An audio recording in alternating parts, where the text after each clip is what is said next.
Alternative gonna give you what you asking for. Naturally yours, but educate the most. Hottest in the game, here to put you on. Come learn this business, welcome to Twinness. Alternative gonna give you what you asking for. Naturally yours, but educate the most. Hottest in the game, here to put you on.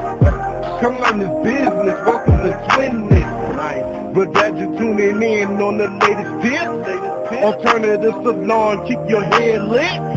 And naturally yours, got your custom fit. T-shirt and Tanika, keep your wig drip. PNP, double up the impact, call it Twinness.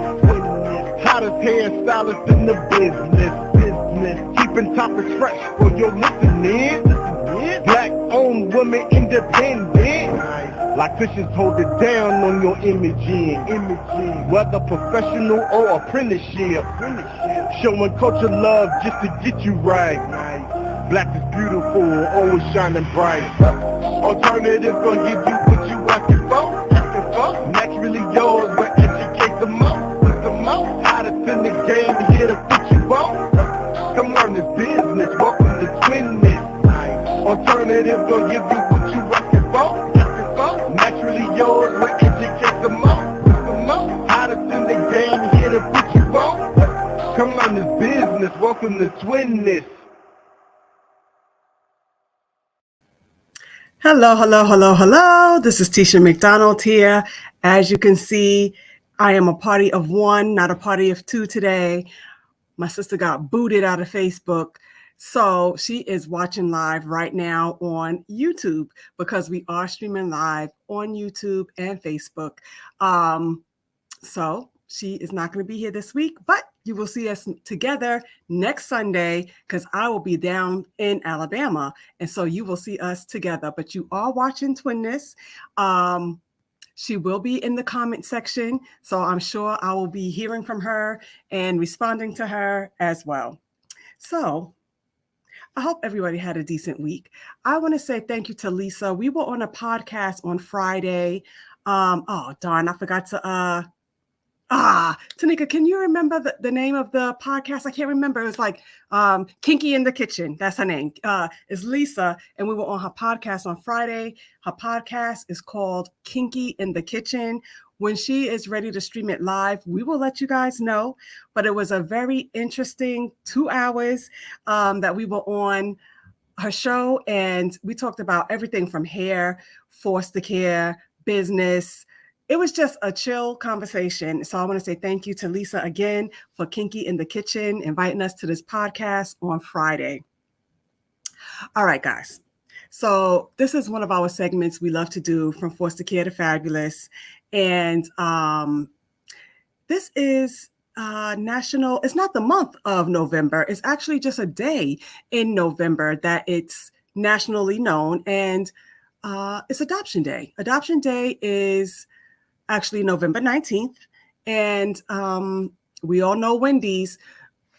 What is his name? Dave. Wendy's, the founder of Wendy's, really brought it to light. So National Adoption Day is November 19th. And as you guys know, I have 2 adopted babies. They're no longer babies. They're 18 and 19. And I adopted them when they were 2. So when Melvin was 2, he was adopted, and then a year later, we were able to adopt his brother at 2. Although we had Melvin from 3 weeks old, and now, okay, so every state is different. So we adopted them from New York State. In New York, you cannot adopt until the 18th month on. They're in foster care first, and then the mother, the parent, has up until 18 months to really like get it together before you can adopt. And so we had Melvin, and mom didn't fight it. So we were able to adopt him. And so we got him from 3 weeks old, and then we got his brother at 7 days old, right from the hospital. And they are brothers, and we adopted him. Once the 18-month mark was up, we were able to start the process, and we adopted him when he turned 2 years old as well. I did a little research, I did a little research because, my sister's all into the stats and everything. And so let me tell you, let me see here. National Adoption Day is November 19th. But I went back and like in 2017, because there's a lot of kids in foster care, and they want permanent homes, right? 2017, there was 124,000, and I'm just going to give you the round numbers. 2018, 126,000 kids needed a permanent home. They were up for adoption. In 2019, 123,000 children were in care that needed a permanent home. And in 20, there was 117. So that's a big dip between 2019 and 2020. There was a big dip.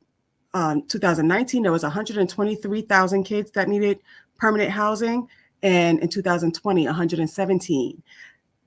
Let's jump forward to 2022. Let's jump to this year. There are 400,000 children in foster care.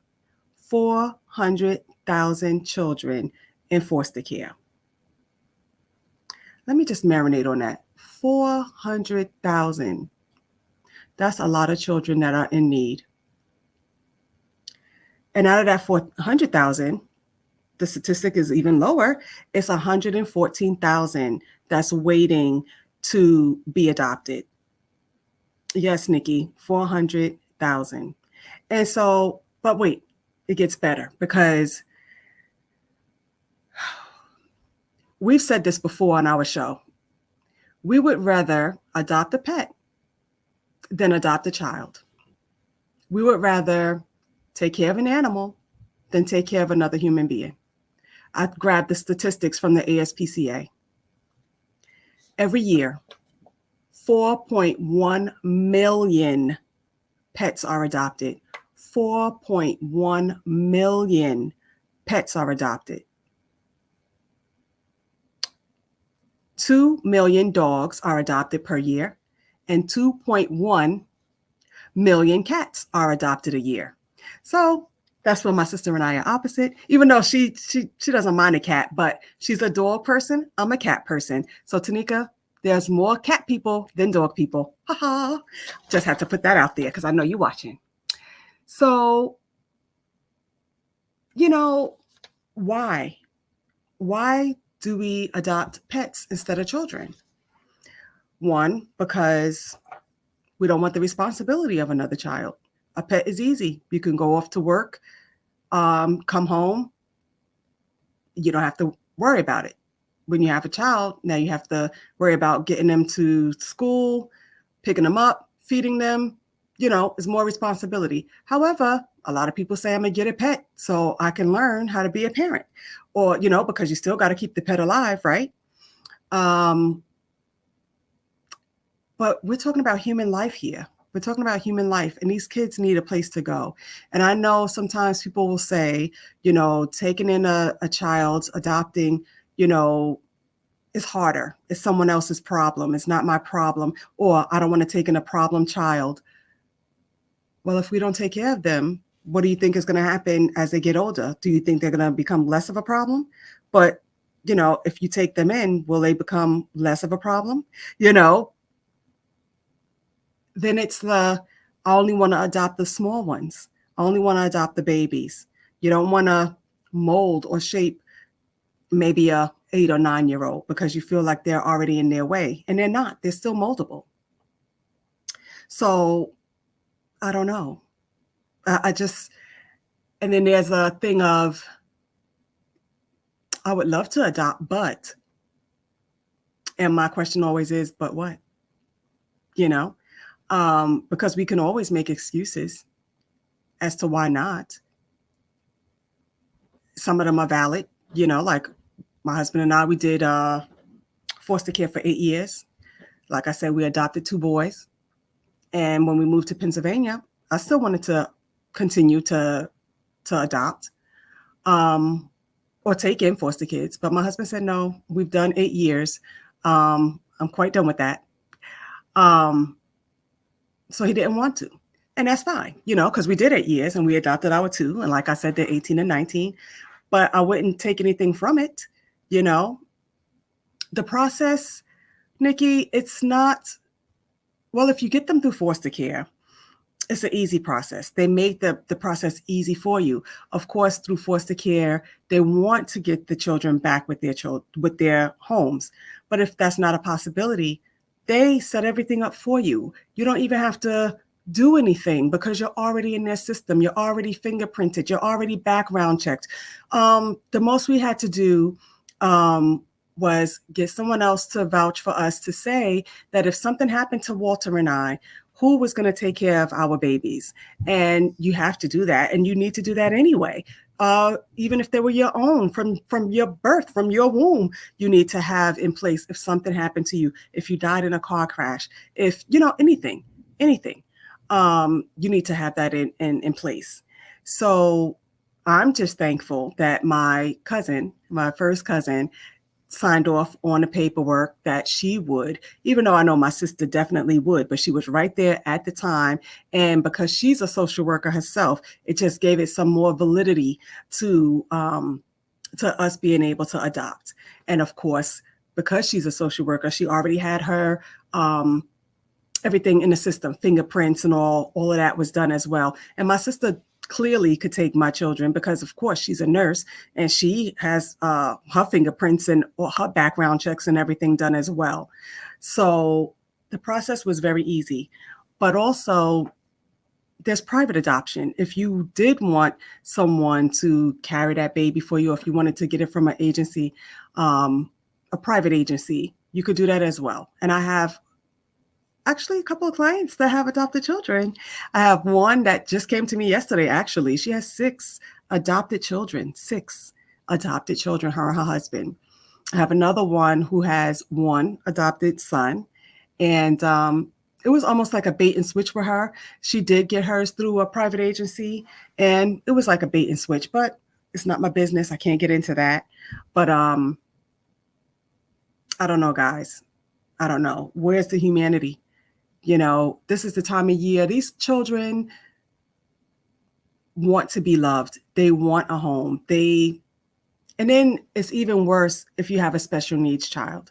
The special needs community, they really need foster parents that can, and that is more of a difficult process because you have to be trained to be able to take care of whatever the special need is. If the baby is autistic, if the baby has Down syndrome, if the baby has cerebral palsy, you have to be trained in order to take care of this baby, this child. But everything is right there for you. They give you everything. They help you out. They give you so many resources. My child, Melvin, he's a special needs baby, and I can't say, he has a lot of resources.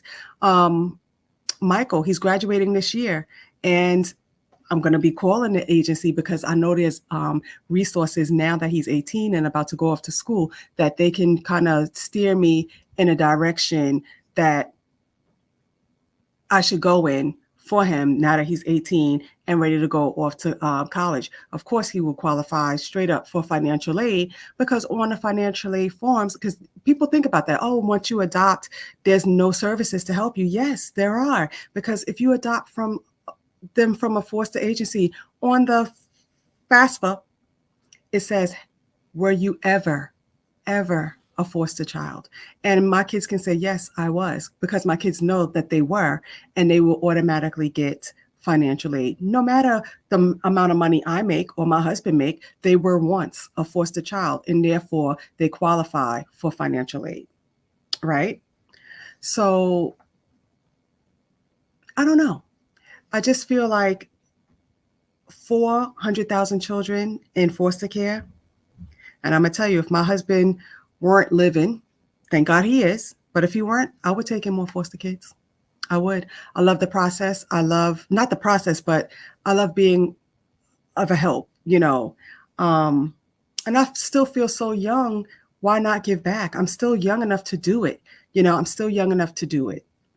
But when you think about 400,000, and when you think that 4.1 million pets are adopted a year, And nobody want to take in these kids that really need homes and shelters, just like a pet would need homes and shelters. And you see all these commercials now because it's the holidays, how these pets need homes, and they want you to give to. But these kids go through depressions now at this time of year. They don't have any family. Nobody wants them. Nobody loves them, or that's the way they feel. And looking at these figures here, that's what I'm seeing. No one cares. No one wants them. It's really not a good feeling for me right now. It's kind of uncomfortable. Yeah,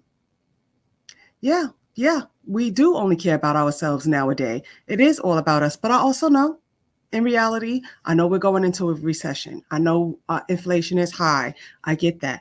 But honestly, the state wants you to take in these kids. They will give you some resources. They will give you like a stipend to help offset some of the cost of the children. If you have a little itty bitty baby, they give you a diaper allowance. They give you a clothing allowance. They even give you a hair allowance. And then they give you a little extra on top of that. And the older the child, the more that you would get. So it's not like, and it's not a payment, you can't say it like that, but they give you a little something to help you take care of the children. And of course, they know it's expensive to raise kids. Of course, they know that. And you know what? They increase it with their age. They increase it with the cost of living. They increase it. So I don't know. If you have space in your home, I would say, if you could, just, even just look into it, even just get information about it. Have you been curious about it? Get information. Because I would love to do it again. My kids are going to be moving out soon. And I would want to start again, How do we start the process? You go right down to your local foster home, foster agency, and you ask, how do I become a foster parent? You could Google it. You could look it up. Usually you'll know what's in your area.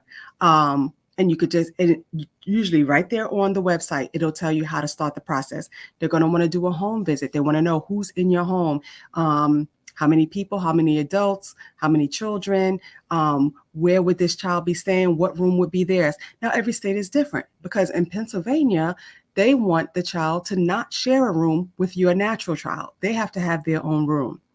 But in New York, you can have your child in with them. To me, I like that because it makes it feel more like family. And I'm going to tell you, when we were taking in foster kids, any vacation we went on, we took those kids with us. We never wanted our children to feel that they were less than. Never. It was we went to Disney World and we had two sisters that were foster, but because you have to get permission from the agency. And if mom is involved, then the natural mom is involved, you have to get permission from the natural mom as well. Well, mom said no. And sometimes the natural mom will be jealous. She did not want her children to come with us to Disney World, and they weren't allowed to go. So what happens? Now my kids come back home and they love Disney. They love Disney. And that's all they could talk about. How do you think these children feel? Because they didn't get to go, and we wanted to take them. And again, the agency would pay for that. The agency will refund you what you spent. So it's not like it's even coming all out of your pocket, So you don't want them to look less than. If your child is wearing, I don't know, Guess jeans or whatever, I don't even know if that's still in existence. You want them to wear the same thing. You don't want them going to school looking like they are foster children. You want to keep their self-esteem, and then they would know that you care, that they want discipline. They want you to say no to some things. They want you to say yes to some things. They need boundaries. And so why are these kids running amok? Because they have no boundaries. But the process is fairly easy. It takes some time. You have to take some classes. I think we had to go every weekend for 1 month. So I think it was like 4 weeks. I want to say it was 4 weekends or 8 hours or something like that. It was a process. But once you get through that paperwork and all of it, because they train you on, like, some people believe in corporal punishment. Well, you can't hit a foster child. So, you know, I don't know. But let me just say, this is Tisha McDonald. I'm one half of Twinness. My sister's not here right now because her Facebook isn't working. She got the boot. So hopefully that'll be back up next week. But next week I will be with her live. We will be talking, I think, about our planning for the new year. But guys, really, National Adoption Day is November 19th. It's one day out of the month. And I hope they really push this. And again, what is his name, Tanika? It's Dave from Wendy's. Dave, and I should have looked that up because Dave Thomas, I believe, Dave Thomas of Wendy's. I believe he was the founder of National Adoption Day because he adopted his daughter. And so many people have, and I thank the parents that have adopted their children. And of course, my children know that they're adopted, and, you know, it's not even a big deal to them. It was when we first told them, but now that they're older, they're like, they forget that they actually are. They forget that they actually are adopted, or they will make little snide jokes, my Melvin, make little snide jokes that he's not, you know, of my flesh, you know. So, but it's funny because he's something else. But again, I just want to say thank you for joining me today. I hope you catch this on a replay. Tanika, thank you for joining. I see all your comments. Is there anything else you want to say before I end this? So I'm going down south next week, and I will be there for Thanksgiving. And, you know, I have something like an eyelash in my eye or something. Sorry, guys. And my sister got me working, guys. I get there on Sunday. I'm working Monday, Tuesday, and Wednesday. Cooking dinner Wednesday night for Thanksgiving Thursday. She's working me. But we will have time to play. So I want to say thank you guys for watching. This is Tisha McDonald. Tanika Gillard will be here next week. And I know she's sorry that she's missing you guys, but I want to thank you for tuning in and catching the replays. That's pretty much it, guys. Please think about it, you know, talk to someone else and maybe, you know, I don't know, but let's get the word out. And I'll see you next week.